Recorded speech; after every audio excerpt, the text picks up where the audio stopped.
라오디게아 교회의 사자에게 편지하라. 아멘이시오 충성되고 참된 증인이시오 하나님의 창조의 근본이신 이가 이르시되,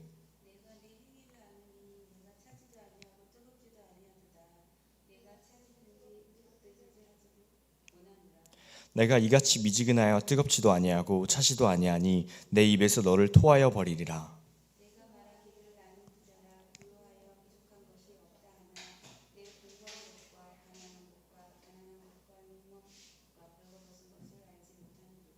내가 너를 권하노니 내게서 불로 연단한 금을 사서 부유하게 하고 흰 옷을 사서 입어 벌거벗은 수치를 보이지 않게 하고 안약을 사서 눈에 발라 보게 하라.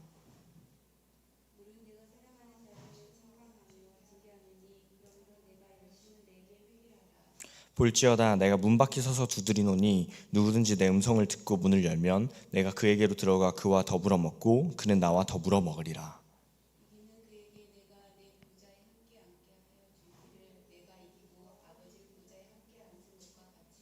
함께 봉독하겠습니다. 귀 있는 자는 성령이 교회들에게 하시는 말씀을 들을지어다. 아멘. 네, 잠시 포인트 좀 받겠습니다.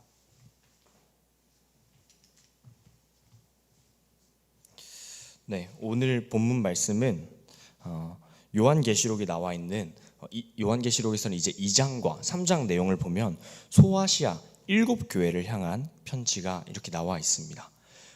실제로 그 소아시아 지방을 가보면 사실은 7교회보다 더 많은 교회들이 있습니다. 예를 들어서 저희가 여러 본문 서신서들을 볼 때 골로새서를 보게 되죠.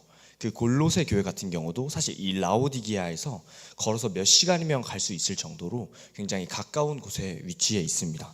그렇지만 요한계시록 이제 2장, 3장에 나와 있는 그런 소아시아 7교회를 편지를 향한 편지를 보면 거기에는 골로새나 다른 교회들은 포함되어 있지 않습니다.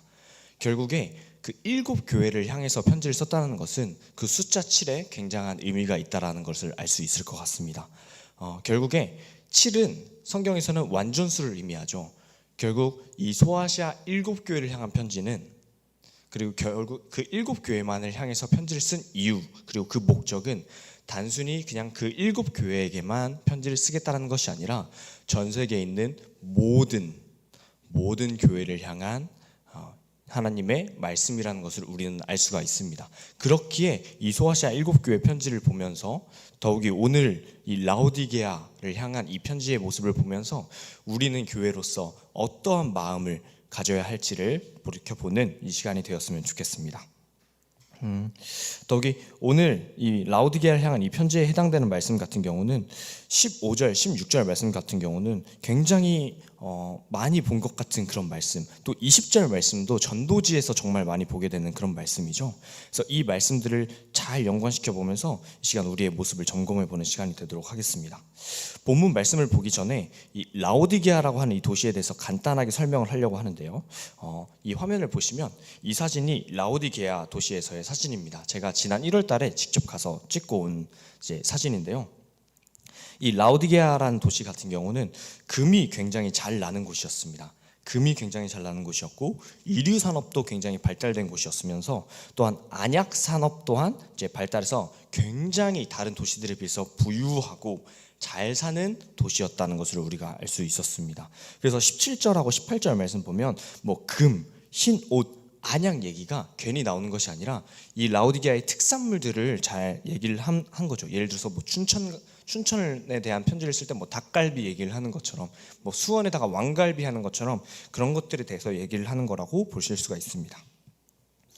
그런데 이 라오디게아라는 도시 같은 경우는 AD 1세기의 도시입니다. 네, AD 1세기의 도시임에도 불구하고 굉장한 규모를 가지고 있습니다. 얼마만큼 되어 있냐면 하수구 시설, 그러니까 도로가 있으면 아래에 하수구 시설을 가지고 있고요. 그리고 또한 마차도로, 이 사진 이제 왼쪽 위쪽을 보시면은 마차도로가 닦여 있습니다.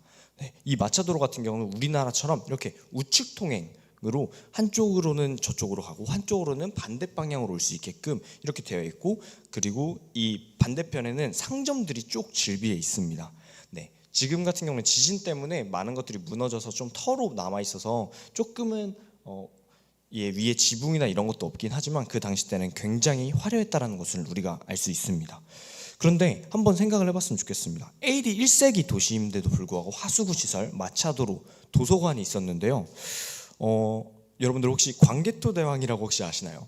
제가 광개토 대왕이라는 인물을 굉장히 좋아하는데, 광개토 대왕이 AD 375년에 태어난 사람입니다. 그리고 주몽이 고구려를 막 건국했을 때가 이제 BC에서 AD로 넘어가는 그 시점이었거든요. 그러니까 라오디게아는 그 시점에 있었던 도시였습니다. 그러니까 우리나라가 막 국내성이 건립되고 있을 때 이 라오디게아라는 도시는 이미 아래 하수구 시설들, 그리고 공중 화장실, 마차 도로가 있을 정도로 굉장히 부유하고 발달된 도시라는 것을 우리가 알 수 있습니다. 그리고 실제로 그 라오디게아 도시를 딱 가보면 입구 부분에 성 요한 교회라고 해서 AD 3세기에 세워진 교회가 있는데요. 그 교회 같은 경우는 굉장히 화려하게 되어 있습니다. 지금은 터만 남아있음에도 불구하고 굉장히 화려한데요. 바닥이 지금 우리 교회 이 본당의 한 4배 정도 되는 크기가, 아래가 다 돌로, 이만한 돌로 모자이크 처리가 되어 있습니다. 그 그림이 다 있고요. 너무나도 아름답게 되어 있다라고 볼 수가 있습니다. 그럼 그런 걸 보았을 때 우리가 그 당시 때 초대교회 때 그때 그리스도인들 라오디게아에서의 그런 모임들이 굉장히 화려하고 컸을 거다라는 것을 우리는 추측할 수가 있는 것입니다. 그리고 지리적으로는요, 제가 하나를 더 보여드리면 이제 북쪽 라오디게아 도시의 북쪽에는 뜨거운 물이 나오는 파무칼레, 그러니까 성경에서는 히에라볼리라고 표현이 되어 있습니다. 그래서 이 뜨거운 온천수가 나오는 이 파무칼레이고요. 그래서 온천수가 너무 따뜻해서 그 당시에 로마에 있는 네로 황제, 이집트에 있는 클레오파트라가 여기를 직접 방문할 정도로 뜨거운 물이 나오는 곳이었습니다. 그리고 지금 또한 온천수로 굉장한 관광 지역이기도 하고요. 그리고 그 남쪽, 동남쪽에는 방금 말씀드렸던 골로세라고 하는 그런 도시가 있습니다. 이 골로세가 위치해 있는 이 산맥 같은 경우는요, 굉장히 차가운 물이 흐르는 곳이었습니다. 결국에 이 라오디게아라고 하는 도시는 이 파무칼레 그리고 골로세에 있는 차가운 물과 뜨거운 물이 만나는 지점이었습니다.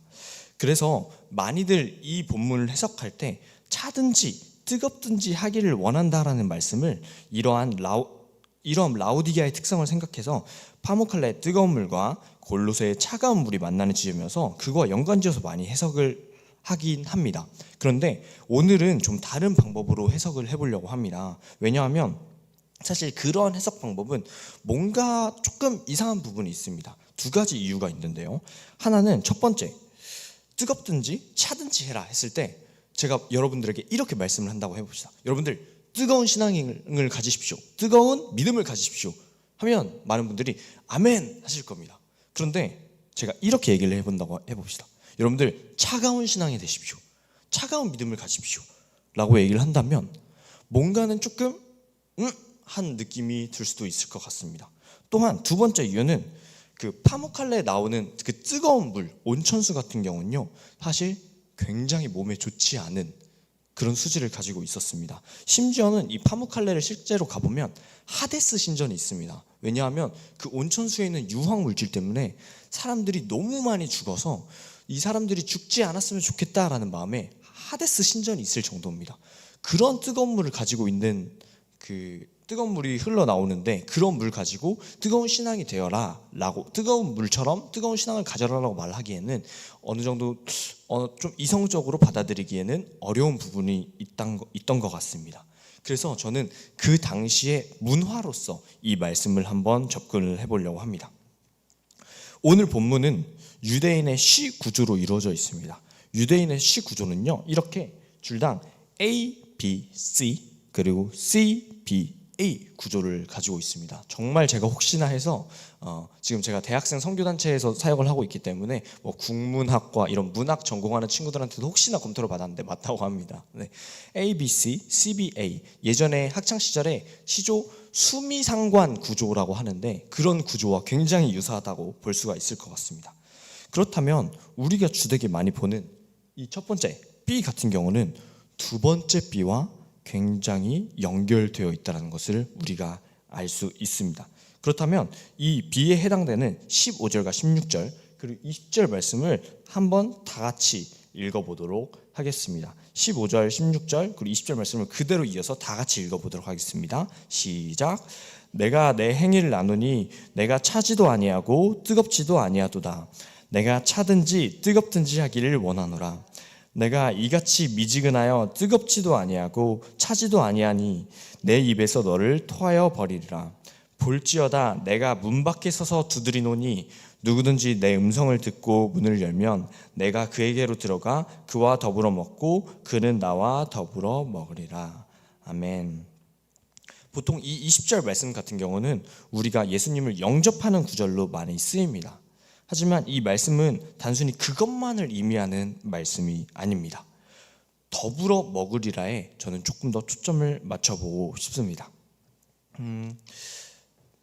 오늘 14절, 15절, 16절 말씀 같은 경우는 미지근하지 말고 뜨겁든지 차든지 하라라고 얘기가 되어 있습니다. 근데 사실 이 말씀은 그 당시 식사 문화에 굉장히 관련이 있습니다. 지금 현 시대에서 이 시대에서 살아가는 우리가 예를 들어서 제가 뭐 앞에 있는 신서에게 신서야 우리 카페 한번 가자라고 하는 말은 우리 커피 한잔 할래?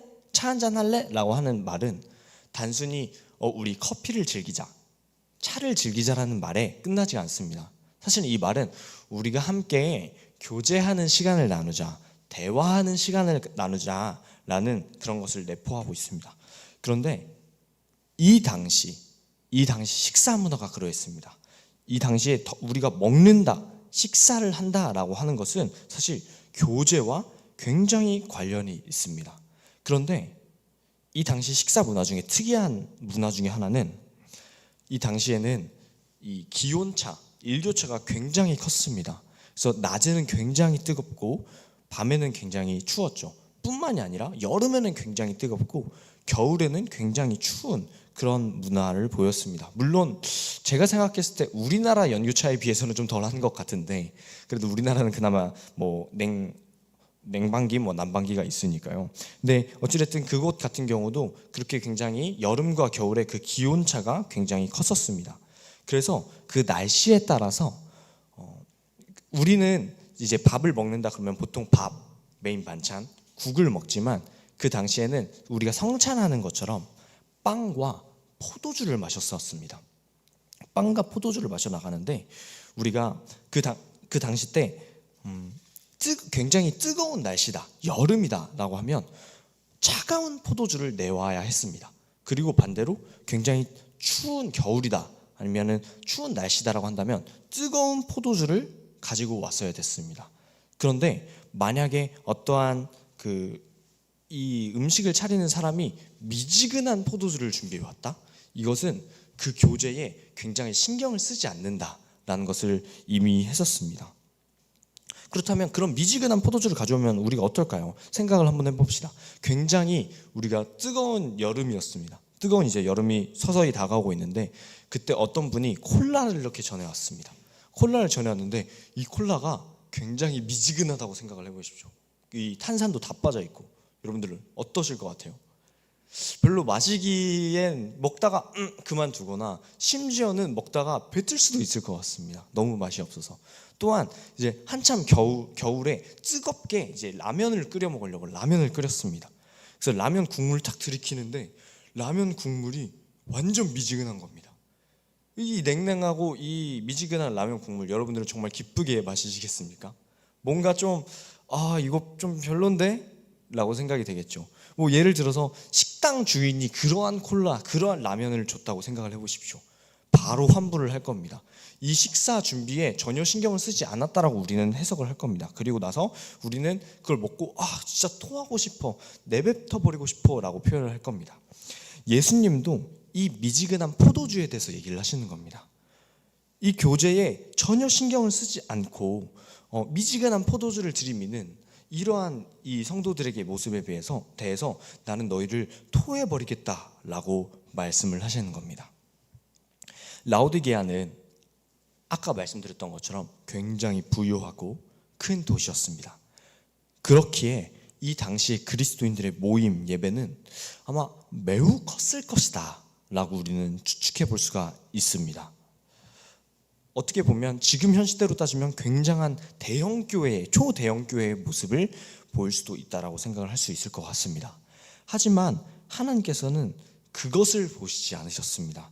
그러한 큰 규모의 모임, 그리고 어떠한 거창함을 보신 것이 아니라 하나님께서 보신 것은 그 각 성도들의, 각 개인들의 하나님과의 교제를 보셨던 것이었습니다. 결국 굉장히 거창하지만 교제에, 하나님과의 개인적인 교제에 전혀 신경 쓰지 않는 모습에 대해서 토해버리겠다라고 말씀하시는 그런 내용이라고 우리는 볼 수가 있을 것 같습니다. 여러분들, 우리의 모습은 어떠합니까? 주일마다 항상 교회 가서 예배를 드립니다. 교회에서 정말 열심히 봉사를 하고요, 직분으로서 사역을 감당합니다. 물론 그것들이 교회를 지키기 위한 굉장한 중요한 부분이기도 합니다. 우리의 신앙을 위해서도요. 그런데 지금 당장의 여러분들의 모습을 한번 돌이켜 보았으면 좋겠습니다. 지금 당장의 여러분들의 모습에 있어서 여러분들은 하나님과의 교제를 굉장히 소중히 여기고 매일의 삶 가운데에서 말씀과 기도로서 하나님과 잘 교제하고 있는 모습인가요? 정말 늘 하나님과의 그렇게 교제를 사모하고 나아가는 여러분들의 모습인지, 혹은 겉은 굉장히 화려하지만 하나님과의 교제가 없어 질책당하는 라오디게아 같은 모습인가요? 저는 개인적으로 이 말씀을 준비하고 묵상해 보면서 정말 많이 회개가 됐었습니다. 주중에 매일 아침 9시에 출근을 해서 저녁 8시까지 항상 이제 그 캠퍼스에 나아가서 학생들을 가르치고, 그리고 예수님의 제자로서 세워나가고 전도를 해나가는 그런 사역들을 계속해서 감당해 나가고 있는데, 매일마다 그렇게 예수님을 위해서 사역한다, 복음을 전한다 라고 하지만, 그리고 주일에도 교회 사역을 한다고 하지만, 정말 내 삶에 있어서 내 개인적으로 집에 돌아가서의 그런 삶을 돌이켜 봤을 때 나는 주님의 말씀을 정말 사모하고 있는가, 주님과의 기도를 정말 사모하고 있는가를 봤을 때 어찌 보면 나는 이 라오디게아와 같은 그런 모습은 아닌가라는 그런 모습을 또 돌이켜보게 되었었습니다. 말씀을 정리하려고 합니다. 하나님께서, 우리가 이 말씀을 통해서 하나님에 대해서 알 수 있는 것은, 하나님이 바라보시는 것은 이러한 단순한 예배 자리에서만이 아니라 어떠한 직분으로서의 여러분들의 모습이 아니라 각 개인의 골방에서의 여러분들의 모습입니다. 그래서 저는 도전하고 싶습니다. 여러분들의 개인의 골방이 살아있었으면 좋겠습니다. 여러분들의 매일의 삶 가운데에서, 여러분들의 하루의 시작이 하루의 끝 가운데에서 정말 여러분들의 그 집에서의 모습이 정말 하나님과의 교제를 늘 사모하고, 주님의 말씀을 사모하고, 그리고 주님께 기도로서 나아가는 우리 모두가 되었으면 좋겠습니다. 그래서 이 라오디게아에서 지적하는 그런 성도들의 모습이 아니라 정말 하나님께서 잘하였다라고 말씀하시는 우리 산위의 교회 성도님들이 되었으면 좋겠습니다.